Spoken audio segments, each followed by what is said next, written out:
Hammaga salom do'stlar. Bugun sizlar bilan Flyder.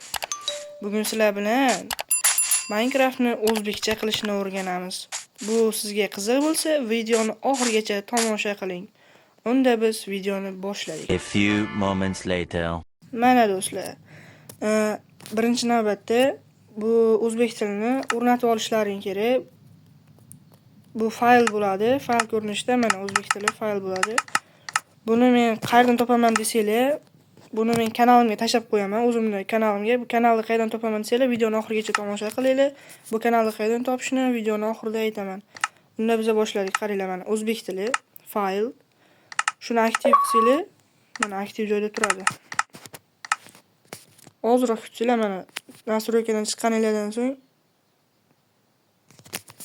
tak, endi tilga o'tasizlar, mana pastda. Language. Pastga qaraysizlar, mana o'zbek tili. O'zbek tili chiqdi. Mana chiqsanglar, mana hamma narsa o'zbekcha bo'ldi. Mana o'ynang, serverlar, do'stlar, sozlamalar, mana hamma narsa o'zbek tili bo'lib qoldi. Kiyinish xonasi. Sozlamalar.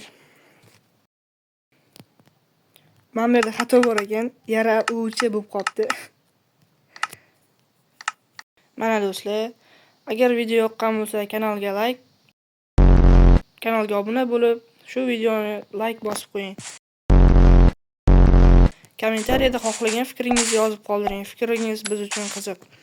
Aytgancha, Telegram kanalini qayerdan topaman deyapsizlarmi? Telegram kanal mana ekraningizda turibdi. Mana shu havolani Telegram qidiruviga poistga bersanglar, men kanalim kelib chiqadi. Botni kanaldan topishingiz mumkin. Men tashlab qo'yganman. Ha, yana o'sha gap. Kanalga obuna bo'ling. Obuna bo'ldingizmi? Men-ku kutaveraman. Lekin sizning vaqtingiz ketadi. Obunangiz uchun katta rahmat.